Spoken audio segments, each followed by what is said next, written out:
What is going on, everybody? Welcome back to Amateur Hour Sports for your Monday Raptors Happy Hour stream. This is the show where we cover the latest news surrounding the Toronto Raptors and also the latest news surrounding the NBA. But it is, of course, a focus on the Raptors. We have an early visitor joining us for today's show with my dog because I just got home from work and she wants to see me. Hey, buddy. You want to say hi again? Hello. Hello.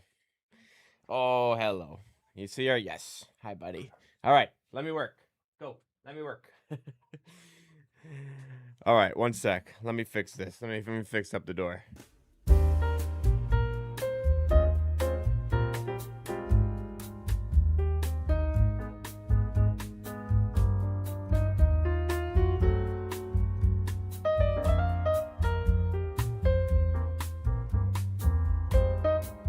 Alrighty. Sorry about that.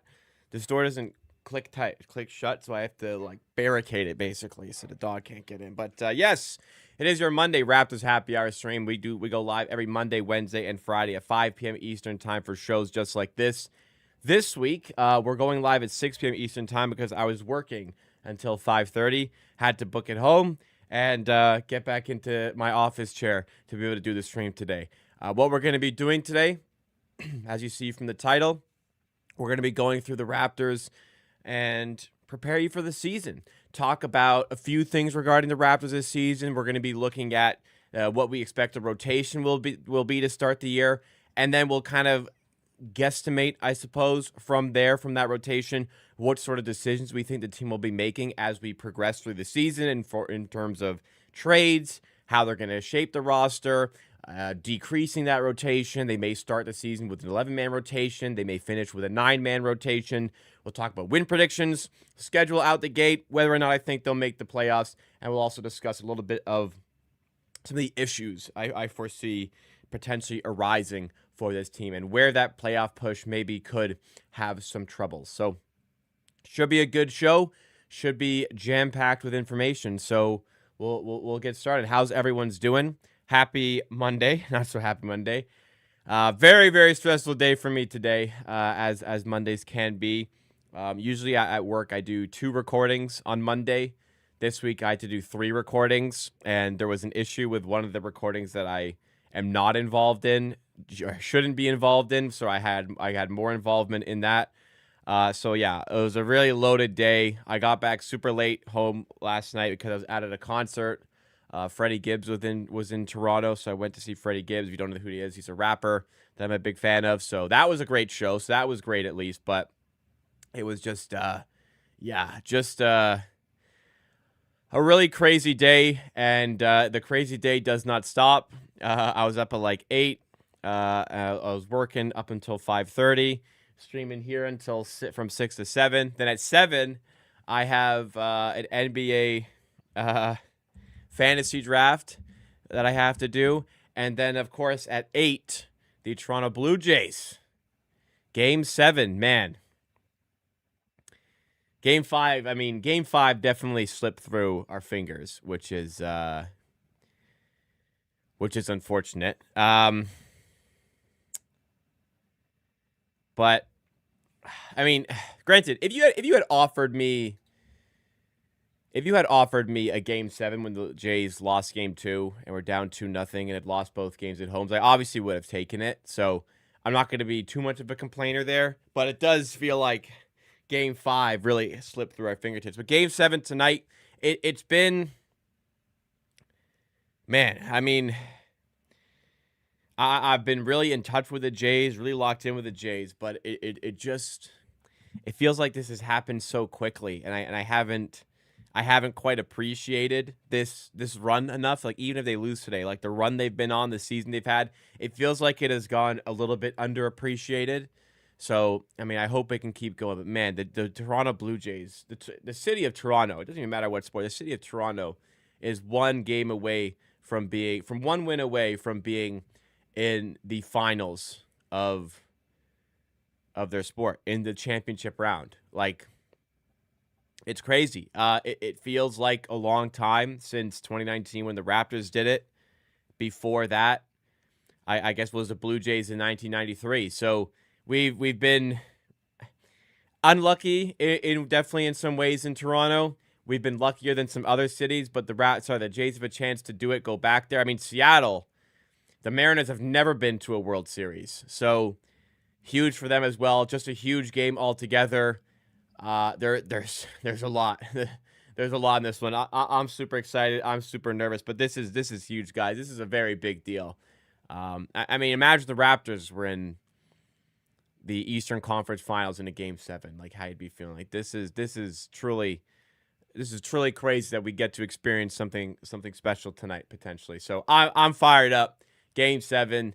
Vlad has been fantastic, and hopefully that can continue into this game as well. I believe the Jays are going to be favored. To what extent they are favored, I will see. They were favored in Game 5 away from home. They are small favorites, 55% probability for the Jays to win today. So slightly above 50% chance the Blue Jays are in a World Series after tonight. And then they're going to be, if whoever wins this game is going to be massive underdogs, unfortunately, in the series against the Dodgers. I do believe the Jays have home field, though, against the Dodgers. Because the Blue Jays were 94 wins. I don't believe the Dodgers won that many games today. The Dodgers were 93. So, yes, the Jays would have home field. So, hey, big day. It's a very, very big day. And we should feel excited in the city of Toronto. The city's always a little bit better when one of our franchises are going on a playoff run like this. So let's appreciate it while we can, and hopefully it's not over tonight. Let's say what's up to the people in the chat. We got Andrew here. Let's go Raptors. Let's go the Jays. Just hoping for a healthy season. Yeah, a healthy season would probably mean a decently successful one. So I'm right with you on that one. Daniel Barry Sports Highlights joining us. Happy Monday. Happy Monday to you. I say Raptor champs just with the Raptors emoji. Let's go. Yes, sir. We're almost there. We may have Jays World Series and Raptors NBA games at the same time. It's going to be special if we do. So, again, hopefully we can get it done. Andrew says, refreshing to see a Toronto athlete rise to the playoffs like Vlad has. Yes.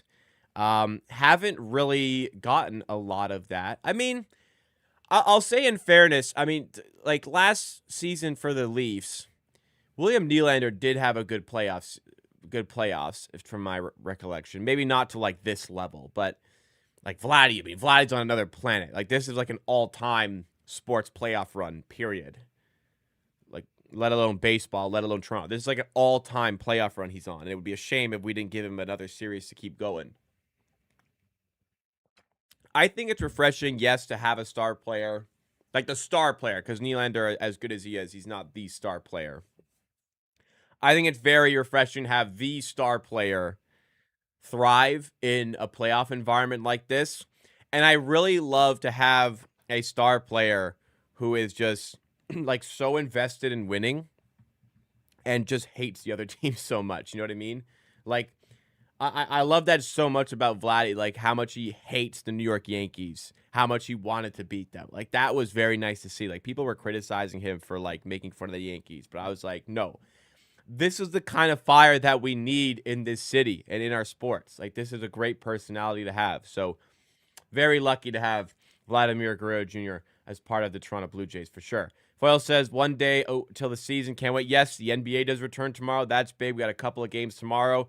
The Raptors do get started for theirs on Wednesday against the Atlanta Hawks. Sadly, I won't be able to do a watch-along for that one for you guys. I wish I could, but Wednesdays are a bit tough right now. But after that, the Raptors are playing on Friday, Sunday,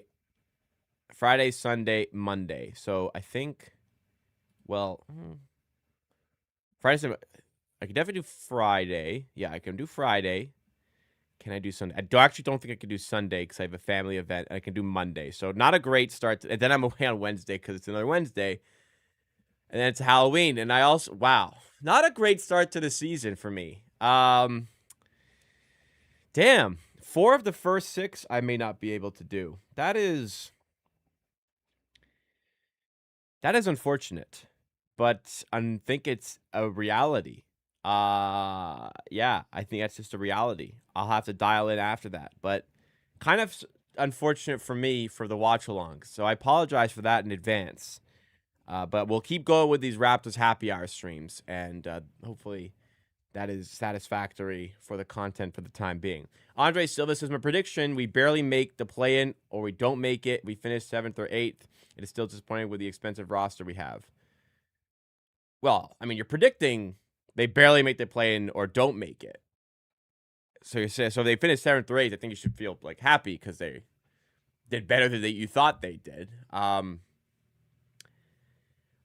guess in perspective of like how expensive the roster is, it would be disappointing. But it depends on the lens you look at. If I look at it through my own expectation for the team, if they finish 7th or 8th and make the playoffs, I'd be like, yeah, great, I'm happy.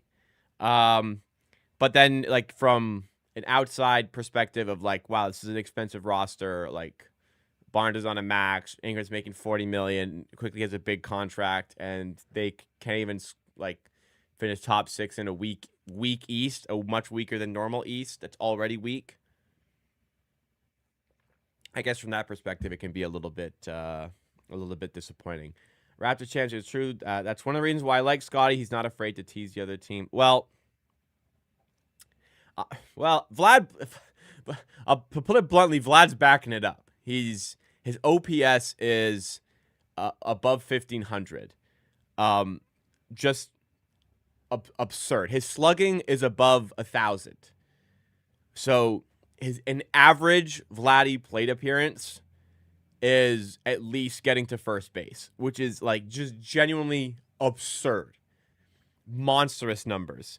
And as long as like Barnes is keeping the energy on the floor as well and getting to the rim, hey, I like that as well. I'm a big supporter of that. But it we gotta back it up with the play too. Andre says, we finished 6th seed or higher, then Scotty quickly need to play like all-stars. Well, I mean, Ingram as well. I don't know if it needs to necessarily be IQ. You should get a cheap CRT TV to play Raptors highlights, buddy. I feel like you could get copyright issues on that. I could, but this is also... It's like a closet here. I can't really do it here. I'm moving in like a month, so we'll see what the next setup is like. But I have thought about doing something like that in the past. We'll see. Anyways, it's a good idea. IQ is making $12 million more per year than Toumani Camara. He needs to prove his worth this year. Better players signing for cheaper. Yeah. The Camara signing was a bit surprising to me. Toumani Camara of the Portland Trailblazers. Let me just make sure I have the right figure. I'm pretty sure it's 4 years, 82. Yeah, 4-year, 82. I think Camara is very, very good already, and I think he's only going to get better. And he's like the perfect, he's like the OG Anunoby type, the perfect fit for any team. 3-point shooter, good defender. I thought they came in a lot lower than Camara could have gotten. So $82 million is a lot of money, but you're not wrong, Andrew. Quickly makes a lot more than that. Over 50% more than that. So time for Quickly to start showing up a little bit more. I agree. I mean, there's just... I just think at this point for the Raptors, like going to the season, I just think a lot of it is this Raptors team is out of excuses. Like every single piece of this team is out of excuses. Like Scotty Barnes on a max contract now. Like no more excuses there. You're making max money. Quickly, he's had like injury problems in the past, but like, we're in the second year of this big contract. Like, it's time to show up. RJ Barrett is going to be looking for a new contract soon. Like, it's time to showcase what kind of player are you going to be in this league? Are you going to be a player that drives winning, that drives success? Are you going to be a player that kind of their talent doesn't fit a winning system in the NBA?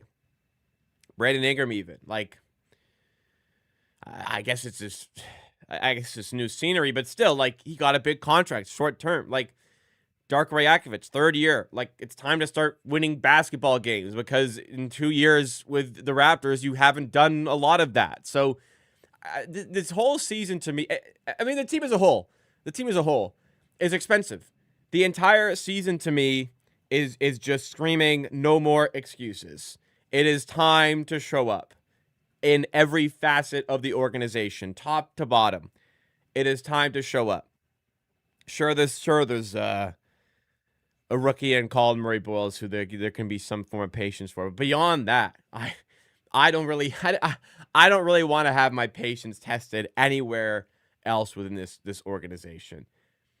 Yak got an extension, but I mean, he's really good, and I think if he did the same thing he did last year, he'd be worth that contract. So as long as he plays up to that. But it's just been years and years of excuses for this team, and I think we're done. It's time to start winning. It's time to start performing. It's time to start being better. So let's go do that, right? Let's go do that. All right, let's dive into the season preview here.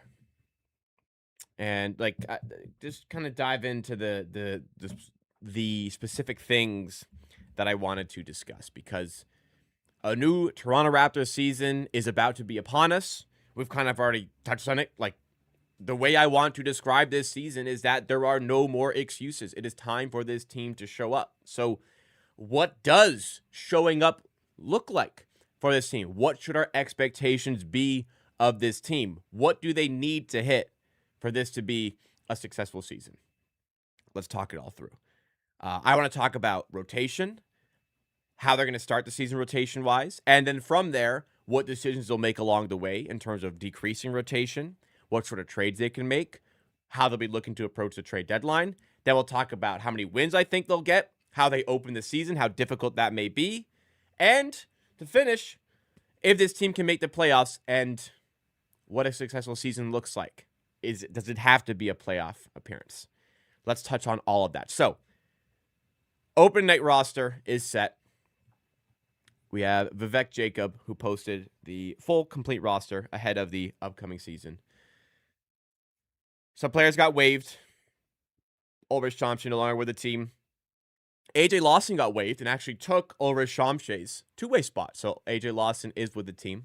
But AJ Lawson, Elijah Martin, Chucky Hepburn, other players who got the two-way contracts. Raptors decided to go with 14 players on their roster rather than 15. Bit of a cost-cutting maneuver. Typically, the 15th player on the roster isn't exactly affecting things, so it's okay that they wanted to not go with that player. I'm completely fine with that. But as we see with the roster here, what sticks out to me is that, you know, there were like 2-3 years ago seasons that we went in, and I was thinking like, yeah, I see the 5 starters. I can see a couple guys coming off the bench. But beyond that, it was feeling like every rotation you came up with, as thin as you could be, like 9-man rotation, there were 2 guys in the 9-man rotation I thought were not worthy of NBA caliber minutes. Now it kind of feels like, to me, there's at least 11, maybe 12, probably even 13 players who are worthy of said NBA minutes. Not everyone is going to get it. We keep kind of talking about this. The starters write themselves. The starters are obviously going to be Emmanuel Quickley, RJ Barrett, Scotty Barnes, Brandon Ingram, Jakob Poeltl. That is your 5-man starting unit. Off of the bench, who are we going to see? Darko Rajakovic has hinted that the Raptors want to start with an 11-man rotation. So if they do decide to go with an 11-man rotation, Jamal Shedd's going to be the point guard coming off the bench because he's the only other point guard that the Raptors have. So that is going to end up happening. I think we will see both of Jacoby Walter and Grady Dick. Surely Grady Dick. I think we will see Ochai Agbaji because he brings something to the team that they don't have enough of, which is shooting and defense. I think Sandro Mamukelashvili was impressive enough in preseason to really have locked down a rotation role. And then there's kind of one more spot to get a player involved in there, and I really feel like it has to be Colin Murray Boyles as the 6th player there. The players missing out on rotation minutes then become Jamison Battle and Jonathan Mobo. Battle kind of struggled for playtime in preseason. Mobo got a bunch. I don't think wowed me enough to take over for anybody else. Then you'll also have the roster rounded off by Garrett Temple, who we know is not necessarily there for what he is going to bring to the on-court stuff. But I can't really see any spot for Battle or Mobo.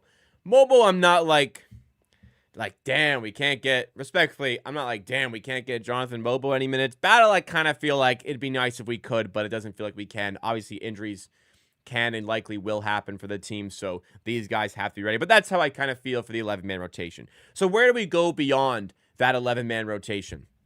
How does this progress through the season? Because like, if you want to be a serious team, you got to start to trim that down a little bit more. I think, like, in the end, you probably want to be running 9-man rotation. What does that look like? Probably still Jamal Shed, but I think not quite as safe because I wasn't particularly impressed with his preseason. They may have other guys initiate for these bench lineups. Like Scotty Barnes can play with some bench guys and initiate. I think even RJ Barrett has done a decent job at that. Quickly could get in there. Then you have more Barnes initiating for the first unit, let's say, and all these different mixtures of minutes that you could come up with. So Jamal Shed isn't necessarily safe. I think Walter wasn't great in preseason, so he could still drop out. Grady Dick underwhelmed a little bit in preseason. I've talked a lot about how I don't think his minutes are completely safe. Abaji could get traded, and that could be one of the deadline day moves the Raptors make to kind of circumvent any tax implications, though not very large. It could circumvent some tax implications for the team. Murray Boyles, I think, showed that he's NBA ready. I don't even think he'll need time in the G League. I think he's ready to play NBA minutes, and Mamu Kilic has looked pretty good as well. So on, like, trimming down the rotation, I don't really know where the trimming comes from. If everyone's healthy, if I had to absolutely choose two players, it might actually be Walter and Shed who struggle for minutes. Maybe less Shed because of the positional need, which would then drop. I mean, I don't even know. I don't think it can drop Abaji. Is Grady Dick the surprise dropout? I don't know. Maybe you guys can present some of your thoughts there, but it's really difficult to come up with a 10-man rotation here. I think it's relatively easy for me to cut down from Mobo and Battle, but beyond that, I think it is going to be incredibly difficult for the team. But out the gate, I expect to see an 11-man rotation for the Raptors. And trades, I think they'll try to move Barrett. I don't think they'll be successful. I think Barrett's a good player. I just don't think there's a big market for him. So I think you're better off if you want to be winning team for the Raptors season. I think you're better off just using him. Kind of a shame with the expiring contract and what you do there because it's going to be a difficult offseason and you may lose him for nothing. And there's just no real appetite for teams to trade for him. That's just a real struggle that the Raptors are facing there. So I think you got yourself in a pinch. You're better off if you're trying to win keeping him and seeing what you can do in the offseason with that. I'm not sure. Abaji is the biggest candidate to trade, which is kind of a shame because he's expiring contract. He's up for his rookie extension because he's still on his rookie deal. I really like what Abaji brings to the team, but I think that's the most obvious trade candidate to save a bit of money, and I kind of expect the Raptors to take that sort of position. So trades, I don't see any big ones happening, to be honest. I don't see the Raptors being buyers. They can't really afford to be with the current cap situation. I don't see a lot of major changes happening to the Raptors. So let's dig into now win predictions, how many wins we think the Raptors can and should get this season. Over the course of the offseason, we've really seen the Raptors win totals climb and climb on sportsbooks, and these are pretty good indications, especially right before the season starts, of where we think the Raptors will end up win-wise. These markets opened up at like 32.5, which I thought were extraordinarily low, and they've just gone higher and higher and higher as the offseason has gone on. We're now at the point where the expectation is the Raptors are going to win 40 games. That's the projection right now. All offseason, I've kind of floated around 39, 40 wins. Now we're kind of getting to that point with sportsbooks as well. 39, 40 wins.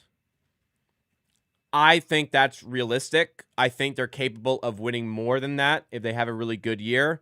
But I think that's realistic. Like, I see a lot of chatter out there from Raptors fans online, in social media, who kind of think that this is a team that's just going to easily make the playoffs in a weak Eastern Conference. And it's just about how high they're going to finish in those playoff positions. I have to disagree quite a bit.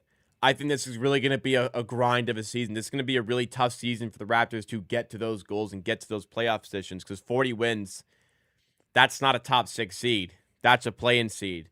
And We've been in the play-in tournament before. We know the variance that could happen with like what could be a one and done type of game, or you need to win 2 in a row, or even like 2 games you have to win one of them. Like, it's a complicated system to get through as well for the team. That's not necessarily something that's just going to work out for them like that. Like, there are still spacing issues with the team. The bench, there's a lot of good players, but is it top heavy enough? Is there enough support there? Like, preseason, there was like offensive fit with the starters. It looked clunky. Like, I thought it would all off season, and they need to work out kinks there. And sure, that could happen over the course of the season, but I don't really know what the fix is when you have all 5 starters on and you have 2 players who sag off of Pirtle and Barnes on defense and just completely congest the paint. There's just not a simple fix to that. So I don't know what's going to be the fix if one arises, but there's enough talent on this team to kind of push them through some of these struggles. And as far as playoffs are concerned, 40 wins, that probably puts you in the play-in tournament. And based on odds, and I would probably also say the similar, odds are saying the Raptors have pretty much a 50-50 shot at making the playoffs. It's about 50-50. And half of the simulations, they'll make the playoffs, and half of them they won't. I kind of feel like I'd want to give them a touch over 50% chance of making the playoffs, but we're not far off here. I think that the team is going to have to work extraordinarily hard in order to get into the playoffs and reach the playoffs this season. Schedule-wise, to start the season, starting the season well is important. Just get the morale going, get the vibes going. Not doing the Raptors a ton of favors, I'm going to be completely honest here. Out the gates for the Raptors, it's the Hawks on the road, Bucks at home, Mavericks away, Spurs away, home to Rockets, away to Cleveland, home to Grizzlies, and home to Bucks. That's 8, so 2 more. Then away at Atlanta again, away at Philly. That's not a super kind start to the season either. Like, Hawks are going to be good this season, I think. Better than the Raptors. Bucks still have Giannis and still have some talent. That's not going to be an easy game, but maybe winnable. The Mavericks, I mean, Cooper Flag looks great. The Mavericks look they could be a decent team again. The Spurs with Wemby will be a challenge. The Rockets were a 2 seed last year and added Kevin Durant. The Cavaliers are the best team in the East.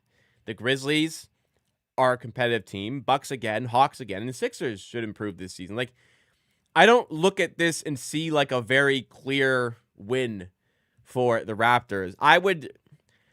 If the Raptors came out of the first 10 games 500, I'd be pretty happy. I'd be pretty happy. I want to say really happy. But 3-7, 4-6 could be on the cards. 6-4 could be on the cards. They start really well, and that'd be great, and that would really propel them forward into potentially a good season.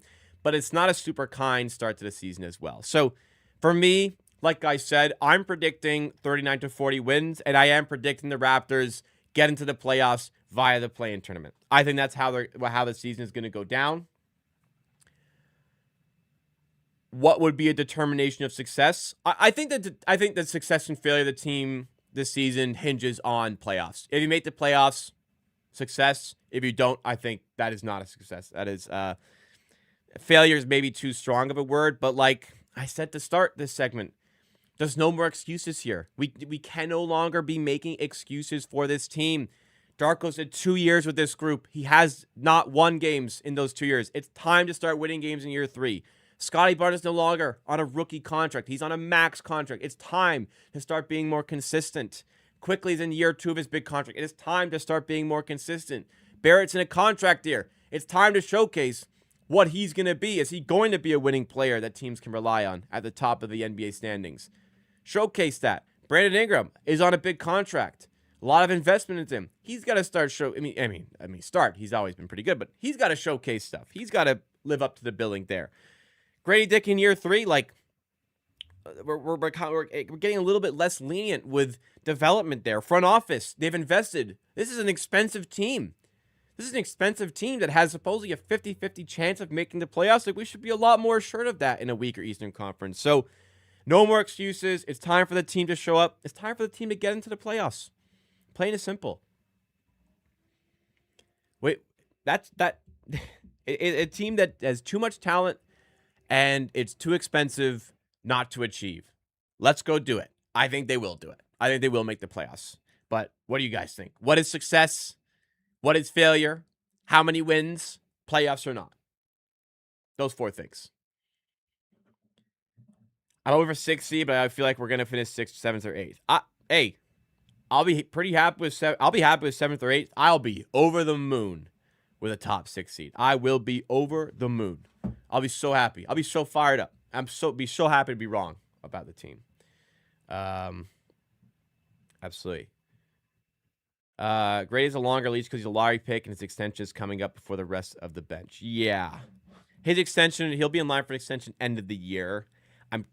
As of right now, I'm kind of thinking, I kind of have to guess he won't sign one because if he continues the way he has been playing, the Raptors will probably come in lower than he wants, and he'll probably want to bet on himself to get a better contract. That's kind of my guess.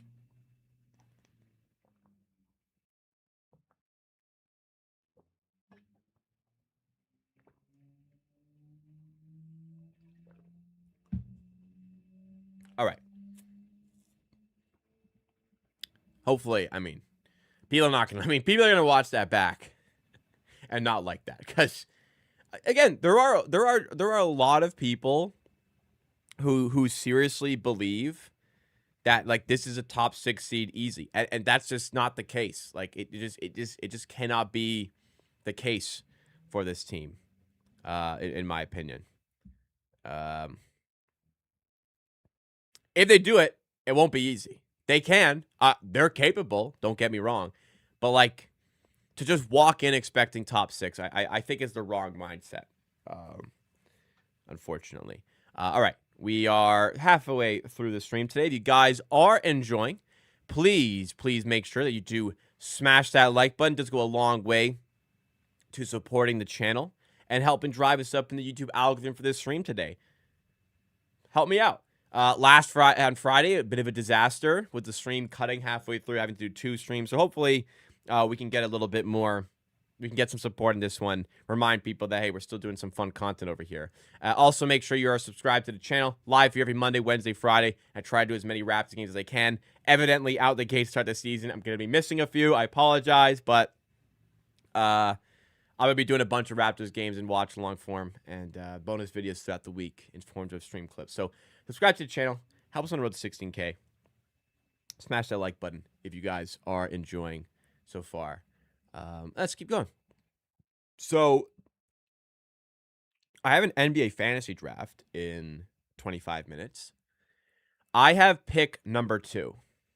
Who am I selecting with pick number 2? I already know the answer, who I'm picking. But who would you pick if you were in an NBA fantasy league? Who would you be selecting with your 2nd overall pick? Let me know what you guys would do with the pick. Obviously, to me, there is a clear 1 and 2, based on what I'm saying. So, the 1 and 2 to me, and Andrew says Wemby or Giannis. I disagree. Unless you think Nikola Jokic is auto number 1. Who would you rather have, Nikola Jokic or Victor Wembanyama? That is there's only 2 directions that I'm taking this. It is either going to be Jokic or Wemby.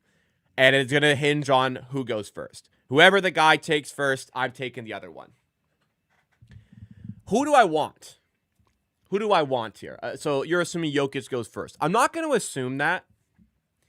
Because I think if you could guarantee me that they both play 75 games, I probably would go for Wemby. Because I think he will put up ridiculous numbers. And my league has, like, block statistics. I think Wembanyama will win you your, like, every single week of the season. I'm in a head-to-head league. Every single week of the season, you will win the blocks because you have Wembanyama. So you will never, ever lose that statistic. So it goes points, rebounds, assists, field goal percentage, free throw percentage, three-point percentage, block, steals. 9 categories. And you'll go, like, 6-3, 5-4, 9-0, 0-9, 1-8, 8-1, and that goes towards your record for the season. So if I beat a guy 6-3, my record is 6-3 on the season. You will always get 1 per week minimum by having Victor Wembanyama for the blocks. Now, I think what is very relevant to the conversation is that Jokic is obviously like a triple-double like every other night. And Jokic is so much more durable than Wemby. So chat says, Andrew says, I'm assuming Jokic goes 1. Gavin says Jokic must be going 1. Jokic not going 1 be a huge fumble. Jokic is the fantasy GOAT. I did win a regular, I didn't win the play, but I did win a few years ago. The first Jokic MVP season, I took him, I think, 5th overall. And, wow. I mean, he was great that year. Sorry, I'm watching myself to monitor it. Yeah, I think it is Jokic. I am not going to be upset with Wemby, though. I definitely felt like ahead of the draft draw that, like, there was a gap after 2. So there's 1, 2. I think Jokic and Wemby, I'm completely happy with. I think there's a small gap to 3 for Giannis because he's going to get so many touches without Damian Lillard now. I don't know.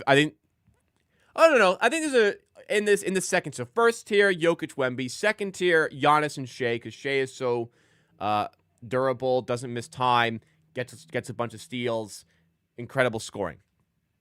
I think there's a big drop after that. Probably goes Luka number 5.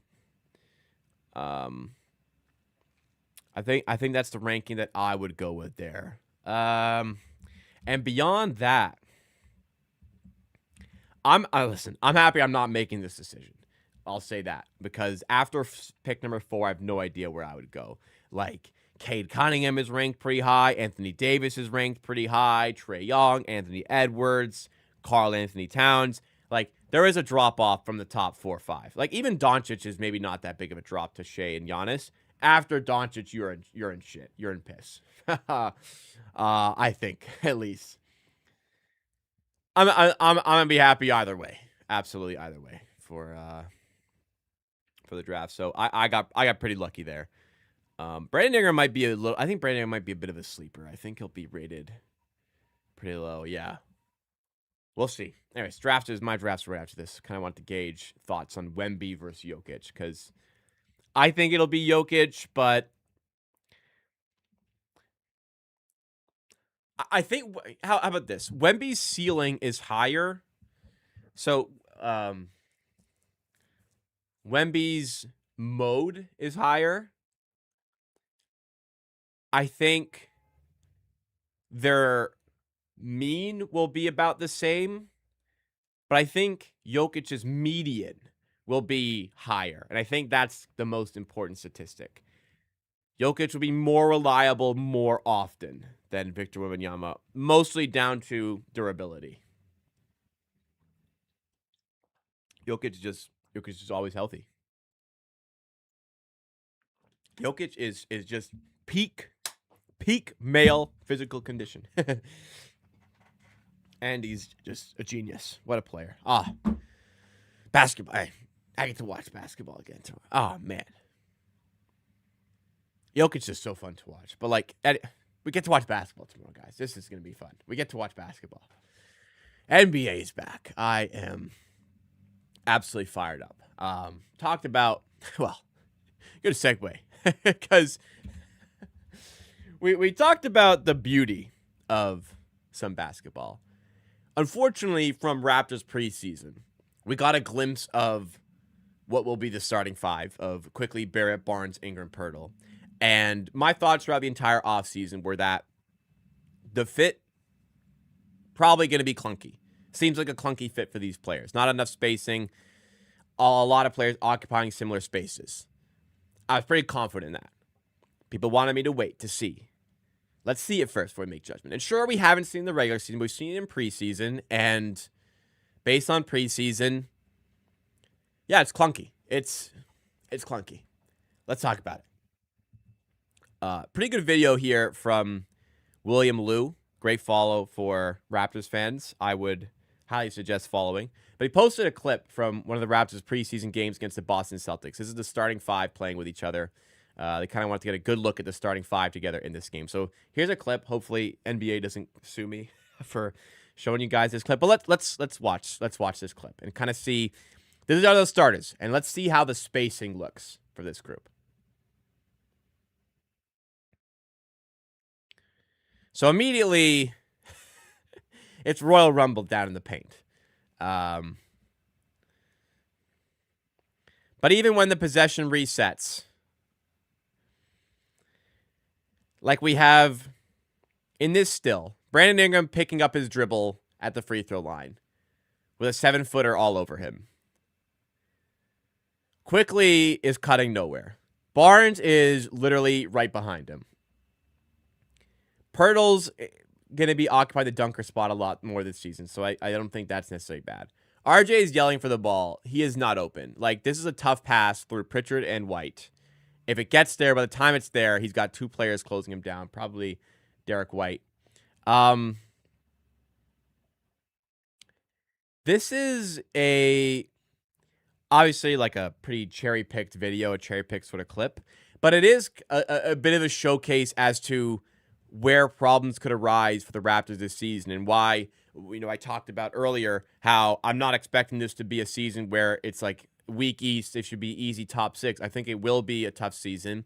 I expect them to make the play-in tournament, and I expect them to make the playoffs from there, but I don't think it's a shoo-in. Like, I think I'll give the Raptors like a little bit above 50% chance of making the playoffs. There is still some talent in the East, and the Raptors have to navigate through things like this where just pretty simply, if that's the starting 5 on the floor, you can sag off of Jakob Poeltl, obviously, and get in the paint.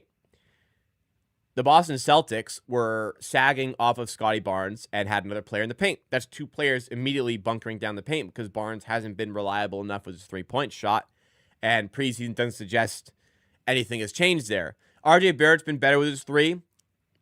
He was pretty good last season.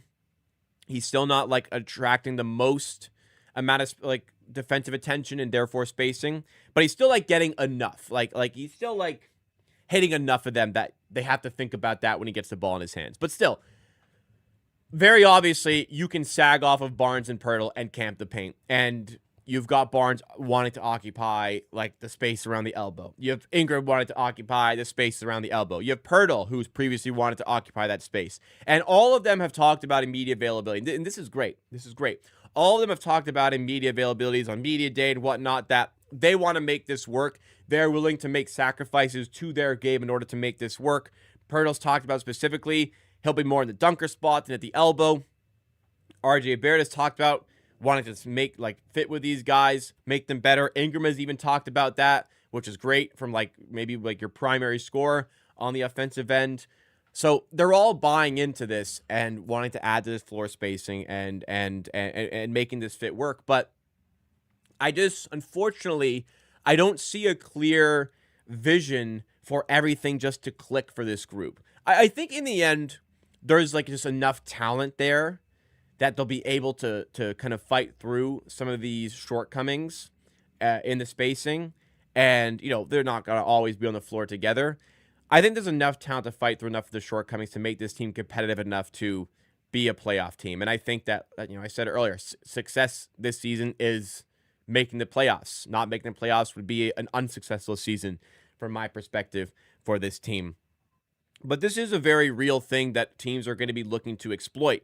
And I do wonder against some teams where there are going to be a lot of games where teams are playing double bigs. Double bigs, near the end of last season, became a lot more popular. Like Ime Udoka of the Houston Rockets, he said his starting lineup for the Rockets, his starting 5 is going to be triple bigs. They're going to go Steven Adams, Alperen Şengün, Jabari Smith, who he's a power forward. I'd say you could call him a big. And they're going Kevin Durant basically at the 2. And then Aaron Thompson 1. That is a humongous team. Just imagine the Raptors, and you won't have to imagine very long. They play them in the 5th game of the season. Imagine the Raptors going up against that team. The amount of size that they're going to be able to load up in the paint against the Raptors potentially, and it's going to be very difficult to score. Now, the Rockets are a good team. They were 2 seed last year, and they added Kevin Durant. But still, it is going to be... There are going to be games where the Raptors are struggling against teams that can really defend the rim. And a lot of teams, and I think every team is going to be daring the Raptors to shoot a bunch. Where are those threes going to come from? Emmanuel Quickley, I've talked about it last season. He was taking 7.5 threes a game last season. We got to pump those numbers up. Those are rookie numbers. I want to see like 9 to 10 a game. And we started to see that in the preseason, which was good. Barrett's got to keep knocking down like open ones at least 35%. He did that last season. That's fine. He's not exactly a floor spacer, but enough to keep them somewhat honest. Let's keep going in that direction. Ingram, he only played like 18, 20 games last season for the Pelicans. But what he did start to do was take more threes. He's usually like shooting like 4 attempts per game. Last year in the Pelicans, he was taking more than 6 per game. We got to stay there. We got to keep doing that. We need Brandon Ingram to shoot a ton of threes. Not a ton, but like, 6 a game. And for Barnes, like, Pirtle's very good. I know he's not like the perfect fit for this Raptors team because the spacing is an issue. Pirtle's very good, and I think he does a lot of other things to space the floor for this team. I don't want to put the blame on him because we know what he is. Barnes should be a better shooter. We've seen better. We've seen him shoot 34% across the entire season of NBA basketball. We've seen him do this. A lot, like there's just a much greater expectation now of Scotty Barnes, and I think some of that comes from the 3-ball as well. Like Darko is getting this guy to shoot like 8 threes in like a game in like a pocket last season, and it just wasn't working. So thankfully they stopped doing that. But I'm not saying he needs to take 8 a game, but he needs to start hitting a little bit more of the open ones because at least Barrett is hitting his open ones. Barnes isn't really doing that, and he's capable of it. So we need to see a bit of an upgrade there. That's kind of where I see more of the path to spacing coming from. It's quickly taking him more and some more pull-up threes. So get ready for those. Like, people hated Fred VanVleet for it, and sometimes Kyle Lowry for it. Get ready. We need to like start doing that again with Emmanuel quickly. Scotty Barnes needs to hit more. Ingram needs to take the same amount and keep consistent there. That's kind of where the spacing is going to come from. But the spacing, absolutely. I mean, you're kidding yourself if you're looking at this team and saying that everything is just going to click here. Like, on paper, if you look at this team, you were going to say, that looks clunky. There could be spacing issues. In practice, or in game, in the preseason, which is just preseason, but in preseason, we saw it was clunky. So I've kind of talked about the ways I hope they can start to find some more spacing and make it a little bit less clunky. We'll see what Darko Rajakovic has schemed up for them, what they're going to be showing in the regular season. Did they not show in the preseason? I don't think they did that because, like, preseason time, you work on this new stuff. But hey, maybe they're saving stuff. I don't know. I'll give him time. I will give him time. My expectation is for it to be clunky. My expectation is there's too much talent for them not to get enough wins to make the play-in tournament at the very least. But we'll see what else they can scheme up. And hey, if in a few months' time we go, hey, everything's clicking, they look great. What an idiot Jacob is for saying that. You're wrong. I'd be like, yeah, I'm an idiot. Thank God I was wrong, and they're really good. I'd be fine with that. And I want that to happen. Please, come back to this if they're playing well and everything's clicking. Come back to this and give me shit. Please. I deserve it. I don't think it's going to happen, but I'm all for it. Like, there's no way. Like, based on like, there's just no way they're not going to bog down in the paint and dare us to shoot threes. And I don't see how we're going to find a way to just all of a sudden start hitting those threes. So, could be problems, and I don't see a way for them to make a trade to change that either. So, we are what we are. Let's see what we can do with it. Uchimata says, we need to trade for Lauri Markkanen.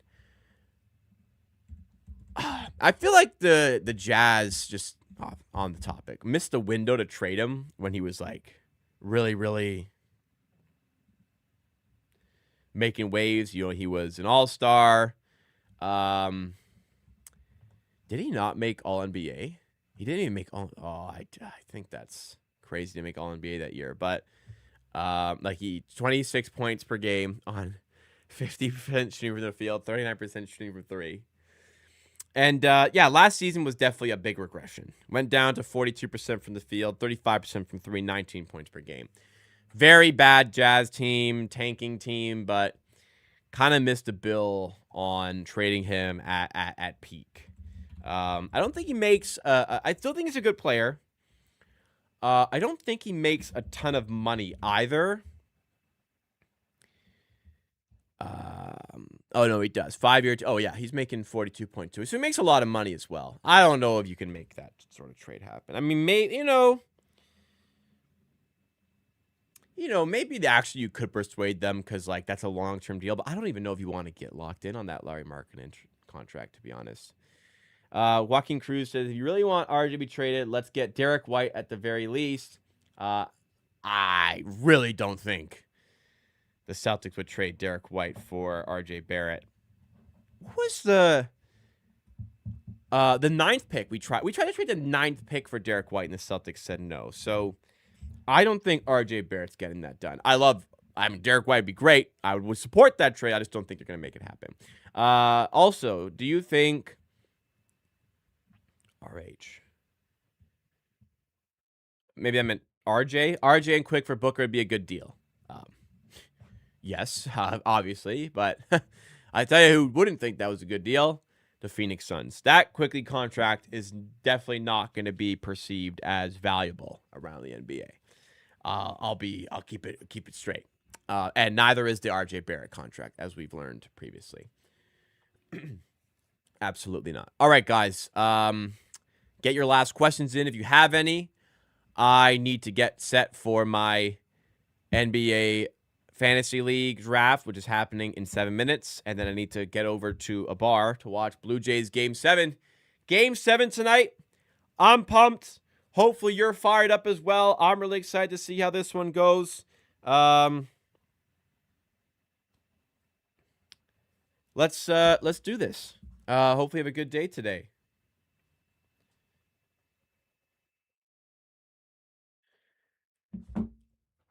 I mean, just as a reminder of what I said earlier on in the stream, like, this is appreciate. I feel like I've underappreciated this Jays season, this Jays run. It could be the last day of it, but, like, really appreciate it.